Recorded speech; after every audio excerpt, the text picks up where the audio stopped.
So I posted, or will be posting, what Cedron posted about connecting the dots. It's not just about connecting the dots, though, is it? When I first confronted my dad, freshly converted, I'd gone to the Baptist church and heard he was a Yorkshire pastor who'd been in New Zealand, and then he'd returned, and he was telling us that Ted Heath was lying, and that the common market wasn't just a common market. Because Ted Heath has said that specifically. Oh no, EFTA, European Free Trade Association, purely about connections in trade. And of course, you know, the first ever Bilderberg meeting discussing the formation of Europe properly was around 1947. So, yeah, Ted Heath's just lying. Same as the COVID lies. Boris Johnson lied about COVID because he'd agreed to in the United Nations Common Purpose meeting. It's all minuted, read out by Caroline Stevens in November 2020. It's all there. Boris Johnson was in that meeting colluding. The other name for all this is called the noble lie. Lies you tell the greater public to hopefully achieve a greater end and diminish national security. You know, it's not. It might be a national security problem if people know the truth. But the real thing, when I took this information back to Dad, this is what the pastor said. And the reason, by the way, the pastor from New Zealand would say that is because New Zealand was the guinea pig nation. So if you wonder why more people talk about these things from New Zealand than other nations, it's because they were the test guinea pig nation. So they're ahead. So many of the tests were first made on them. So I then confronted the most strange thing in my life up to that point, 1972. I was 13. Was the look on my dad's face, how my dad was when I said this piece of information. And that marked me for the rest of my life. I've now seen the same spirit on my wife. I've seen the same spirit on other people. It's a demon. And it's a demon that comes out of fear, that doesn't want to confront the absolute truth. And probably none of us do, really. Just at different layers. Because if Ted Heath is lying about such a big thing, that means the whole of a perception or paradigm has to change. And for a middle class person, the whole existence dwells on the basic idea that the infrastructure is good. And one of the big things that marks out the proletariat, the more working class, at the rough end of everything that goes on, is that they know how bad reality can get. There's no one there to help in certain circumstances.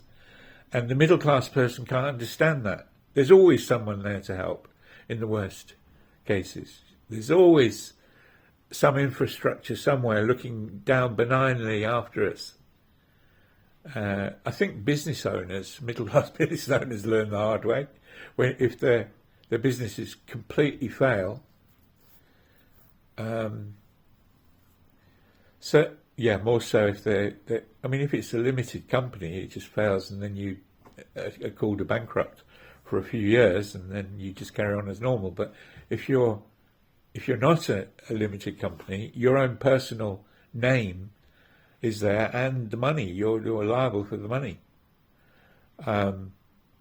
So all these things, different effects on all of us. But it's a waking up process. It's a waking up and a rising up process. And people don't want to do it. Well, none of us want to do it because it requires more faith. And to get more faith, we have to get that on the inside of us. And it's usually only the extreme, terrible circumstances that throw us into ever doing that as a last resort kind of thing. So that's the issue, really. But my dad was really strange. And as I say, that whole image of him is permanently burnt on me. So that when I see it on other people, I know what it is. I don't think he'd ever talked to me quite like that in my whole life up to that point. But the same thing, I've got this friend in Kenya who is trying to tell me that it really is a genuine situation. But either way, if it's genuine, then as I wrote, the way Kenyan government are treating their people is one stage above dogs. It's not treating people like human beings. When you consider they toss out, this is his story, is that they toss out a teachership post. It's 200 kilometres away from where their young family is. He's got lots of children. They've been unemployed. He's been unemployed for a while, so they've got no stash of money to survive, particularly for the first portion of all this teaching. So he's got to get to a place that's 200 kilometres away. He's told he has to take the post up within about 24 hours. No arrangements are made. Then he's not told how to apply for the correct pay-as-you-earn schemes or tax schemes or whatever they do there. So that delays the first payment that should have been made after 1 month. Then they say, oh, well, we will pay you in the second month. We'll pay you on March the such and such, March the 1st, 2nd or 3rd. I think they said March the 1st, showing how ridiculous they are. Anyone can look at a calendar and see, oh, that's Easter. So, I mean, just right there, you don't need to say anything anymore, do you? If someone's in administration and they're doling out promises for, say, April the 1st, when any quick, observation of a calendar can see that is the Easter weekend, so they're not going to be doling out anything. Right there, the guy should have been sacked. He's worthless as what you would call an administrator. That's not administration, is it?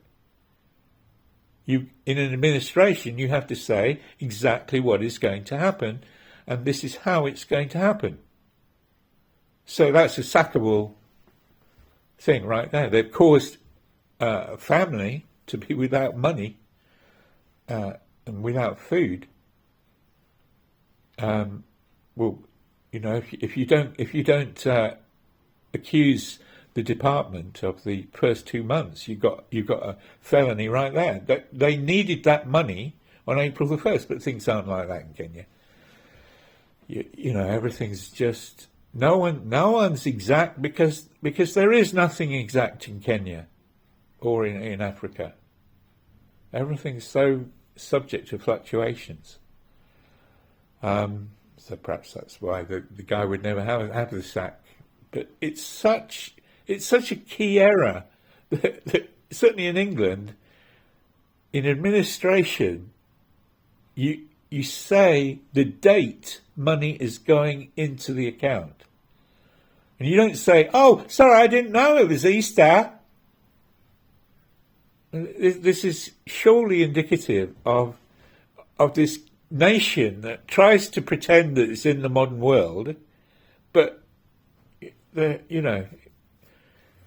it's not administration yet, is it? So no, I'm speaking heatedly about all this, right? Because the guy hasn't actually said, you must pay me. He was just saying, it's a real dire situation, will you pray about it? So, to be fair, he's not asking for money. But I don't appreciate that at 4 a.m. in the morning. So, no, the Kenyan government, you've made it my problem. I'm thousands of miles away. I'm a friend of this guy. It's obviously he's going to share things like we do among friends. You have made that my problem at 4 a.m. in the morning. So I'm not feeling that kindly to the Kenyan government at all.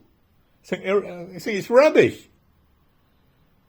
From sending the person 200 kilometres away in the first place, and if you do that, then you've got to prepare in some way that that is smoothed and transitioned for them, because that's currently in African thinking, that's just so far out of the scale when they're just barely able to make sure the population have a piece of rice each day. You know, obviously many are more richer than that, but there's many in Kenya that are struggling like that, and trying to impress the rest of the world so that in case of investments that they are further on than they are. But all this is just treating it's treating humans like dogs. It's not really. It's not the professional state. You know, teaching is a professional thing. You're dealing with teachers. You're dealing with people who haven't spent their life frittered away in casinos and other things. They've studied. They've sat down and studied, gained a profession. And the government is still treating them like dogs. Well, I'm sorry, that's not a modern country. Not by any shape or means. You know, I don't know. I'm sort of at an end to add to that, because it's so crazy. I don't know how to explain it. I don't know how to even continue, really. I feel it to that extent of my gut. Such a repulsion. But it's only 1 or 2 stages from our own country. We've just been around a bit longer. We've been mortgaged up, and we've managed to get a bit more infrastructure in over hundreds of years. But what about the news that's breaking at the moment? What about that news? The whole royalty picture was always a scam. They were really killing human beings. This has been going on. This is what Gina Archie was saying. But people, of course, couldn't handle pieces of information like that while she was on her megaphone outside Windsor Castle all those months ago. Poor Windsor people walking around, they've got their nice houses worth $250,000, $500,000, $1 million around that area, extremely moneyed around that area. They can't compute what this lady is shouting outside Windsor Castle, because the whole paradigm would fall. It's like my wife, she can't compute this stuff. She'd rather walk off. She'd rather disappear. She can't face the reality. So what do we do? But all of us have to rise up. Literally, the agenda is to cull the earth. We've been through part of the agenda. Ever so many strategies are set in place. Greg Hallett told us, in conjunction with a spy master, wrote a book. He's put it all out. Well, he's wrote several books. They're too expensive for the average to buy. I never bought them. I've just seen samples. But in these things, and also on YouTube, he's explaining. One of the things is the 1953 imposition of this thing called It's a alternative to going out to war, so that culling is still happening, and it's called Silent Weapons for Silent Wars, begun in 1953. And that George Orwell was in the Home Office while that was being prepared, and that is why he wrote 1948. Only, of course, he couldn't write 1948, which is when it was happening. So he twisted the numbers around and it made it science fiction. So, from Albert Pike's letter on the wall of British Museum, I was about 12 when I saw that. My dad going all weird as soon as I'm talking about the common market, around that shortly later. Then my headmaster talking very plainly, even setting up a thing called civics. Was it called civics? Just a special lesson. It wasn't part of any national curriculum. I think I read it somewhere that they did it in some of the posher schools, so that there would be a tier that would be party to what was really going on. And so we were told all about the birth certificate scam and the maritime law and how it worked, and Black's law and all this. It went over my head a bit, because I'm not that kind of person. I don't really like all this stuff of administration, and because I'm a fourth quartile.